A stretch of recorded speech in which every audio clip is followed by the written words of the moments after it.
লা লিগার পয়েন্ট টেবিলে একদল শীর্ষে, আরেক দল টেবিলের ১৬তম অবস্থানে। বলছি রিয়াল মাদ্রিদ আর লেগানেসের কথা। কোপা দেল রের কোয়ার্টার ফাইনালের ম্যাচে লেগানেসের কাছে খুব একটা ভুগতে হবে না এমন প্রত্যাশায় ছিল রিয়াল মাদ্রিদ সমর্থকদের। তবে শেষ পর্যন্ত লেগানেসই ভোগালো রিয়াল মাদ্রিদকে। ২-১ গোলে পিছিয়ে পড়ার পরেও রিয়ালের জালে তারা পুরেছে ২ গোল। সমানে সমান লড়াই করেছে ম্যাচের শেষ মিনিট পর্যন্ত।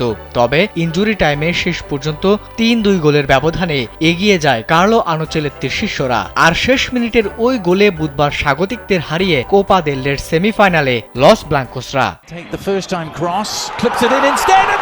চোটের কারণে এই ম্যাচে ছিলেন না রিয়ালের ২ তারকা কিলিয়ান এমবাপ্পে ও জুড বেলিংহাম। প্রথমার্ধে ভিনিসিয়াস জুনিয়রকেও রাখা হয়েছিল বেঞ্চে। একমাত্র ওয়ালটন এসি দিচ্ছে ১ বছরের রিপ্লেসমেন্ট গ্যারান্টি।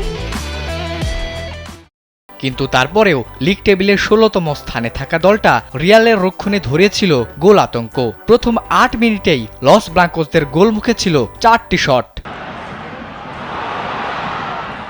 বাটারকো স্টেডিয়ামে প্রথমার্ধে রিয়াল মাদ্রিদকে ২ গোলের লিড এনে দেন কোপা দেল রেতে প্রথম গোল করা লুকা মদ্রিচ এবং এন্দ্রিক। তবে ৩৯ মিনিটে রিয়াল ডিফেন্ডার জ্যাকবের হ্যান্ডবলের কারণে পেনাল্টি থেকে গোল করে ব্যবধান কমান লেগানেসের হুয়ান ক্রুজ।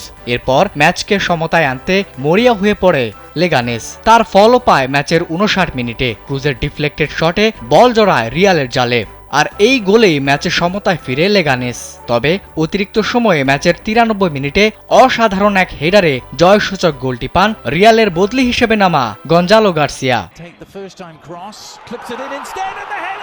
এদিকে কোপা দেল রের সেমিফাইনালে ওঠার স্বস্তি পেলেও রিয়াল মাদ্রিদের সামনে এখন আরও কঠিন চ্যালেঞ্জ। শনিবার লা লিগায় তারা মুখোমুখি হবে অ্যাথলেটিকো মাদ্রিদের। এরপর অপেক্ষা করছে চ্যাম্পিয়ন্স লিগে ম্যানচেস্টার সিটির বিপক্ষে কঠিন প্লে অফের লড়াই। এ কারণে আনচেলত্তিকেও আরও ভরসা বাড়াতে হচ্ছে তরুণদের উপর। প্রতিভাবান তরুণদের এমন পারফরমেন্স রিয়াল সমর্থকদের আশা দেখাচ্ছে। তবে বড় ম্যাচের চাপ সামলানোর সক্ষমতা তাদের কতটা রয়েছে সেটাই এখন দেখার বিষয়।